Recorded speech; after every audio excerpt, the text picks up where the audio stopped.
Promo Week, le podcast, spécial Trophée Logement et Territoire 2021. Retrouvons maintenant les lauréats. Françoise Delvoye, bonjour. Vous êtes présidente de l'association Habitat et Humanisme pour le Nord-Pas-de-Calais. Habitat et Humanisme qui regroupe, je crois, 56 associations à travers la France. Alors vous, Françoise Delvoye, ce titre de présidente d'association Habitat et Humanisme pour le Nord-Pas-de-Calais, c'est un titre de bénévolat, en fait. Qu'est-ce qui vous a motivé, qu'est-ce qui vous a donné envie de vous investir auprès de Habitat et Humanisme ? Eh bien, c'est l'orientation solidaire de ce mouvement, du mouvement Habitat Humanisme, son orientation logement qui déjà par le passé m'avait bien occupée, et de cette particularité aussi d'une orientation sociale, très sociale, mais qui met la personne humaine au cœur de tous les projets, c'est-à-dire donc qui conduit à faire du logement accompagné. Et dans cette association, le bénévolat est très important. On est à peu près 100 dans tous les métiers qui concernent l'immobilier, les fonctions d'accompagnement et puis les fonctions logistiques, pour 8 salariés qui, elles, assurent une continuité du service. J'imagine que la personnalité de Bernard Devers, le fondateur de Habitat et Humanisme, a joué aussi dans votre implication, dans votre investissement. Tout à fait. Et je pense que Bernard Devers, donc président fondateur du mouvement Habitat Humanisme, bien sûr oriente beaucoup de bénévoles chez nous. On l'entend quand même à la radio, on le voit. Il est auprès de nous très présent. On a la chance d'avoir sa visite assez souvent, et notamment à Douai. Et aujourd'hui, c'est Philippe Pelletier, donc, qui est président du directoire de Habitat et Humanisme. Là aussi, une autre personnalité, un professionnel de l'immobilier. J'imagine que là aussi, c'est un plus pour Habitat et Humanisme. Tout à fait. Je l'ai rencontré depuis plus d'un an déjà au sein du bureau de la fédération dont je suis membre, mais aussi parce qu'il nous a rendu visite. Il a rendu visite à mon équipe. Je pense qu'il a le souci d'apporter bien sûr une compétence majeure dans le domaine du logement, mais en plus d'être très en lien avec les acteurs que nous sommes sur les territoires. Vous êtes là aujourd'hui, Françoise, pour les trophées logements et territoires, pour recevoir un prix, celui de la catégorie programme solidaire, pour le Jardin du Carmel. Le Jardin du Carmel, c'est à Douai, 37 logements. Est-ce que vous pouvez nous présenter justement ce Jardin du Carmel ? Alors, le présenter, oui.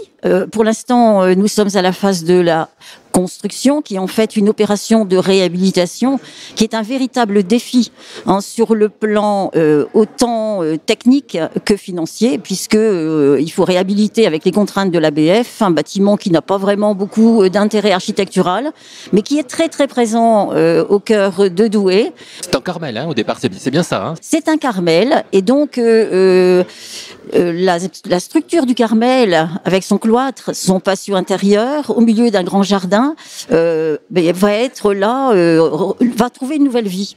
Une nouvelle vie pour, à travers 37 logements et des parties communes, pour un projet dit de résidence intergénérationnelle et inclusive, qui mixe en même temps les publics sur le plan social. C'est un projet c'est donc un véritable défi, mais qui répond à des enjeux très importants pour la ville d'abord. Ne pas laisser vacant des surfaces pareilles au cœur de la ville. C'est un défi également que de répondre à une opération emblématique et très attendue par les Douaisiens.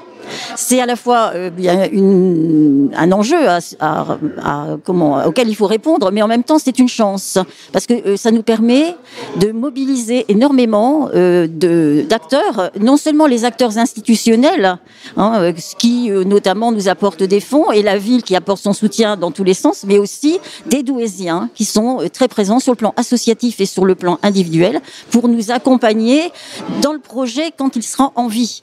Donc belle perspective. Belle perspective. Le projet sera inauguré normalement durant l'été 2022. C'est un financement de 6,7 millions d'euros, ce jardin du Carmel.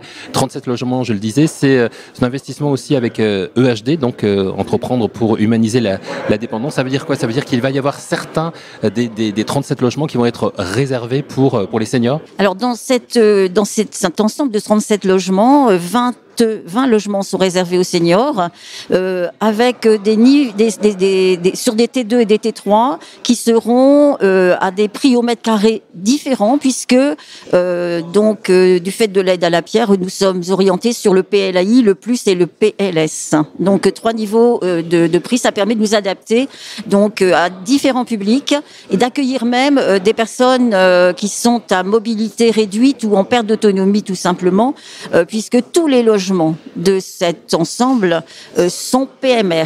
Qu'est-ce qui vous a donné, vous, Françoise Delvoye, envie de vous investir autant pour ce jardin du Carmel ? Alors bien, c'est le hasard des rencontres. C'est Bernard Devers qui nous sollicite pour savoir si nous sommes donc d'accord. Et ça date d'il y a 7 ou 8 ans. Je ne sais plus la date exacte. C'est un projet qui a duré. Il y a eu des appels d'offres fructueux. Je vous disais, c'est un défi, mais on le relève. Ça y est, c'est parti. Et donc Bernard Devers est venu nous solliciter pour demander notre accord, comme il se fait, pour accepter de demander notre accord pour accompagner ce projet, d'être le relais local de EHD et du mouvement Habitat Humanisme, enfin, et les autres composantes. Oui, il vous a demandé votre accord, mais vous êtes allé avec enthousiasme. Ah bah bien sûr. Et aujourd'hui, donc voilà, il y a ce prix qui vous est donné aujourd'hui, c'est quoi ? Ça représente quoi ? De la fierté, j'imagine, mais au-delà de ça.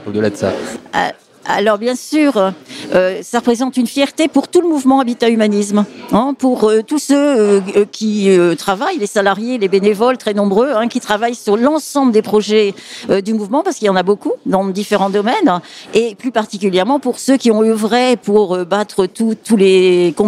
faire face à tous les écueils qui s'étaient présentés sur notre chemin.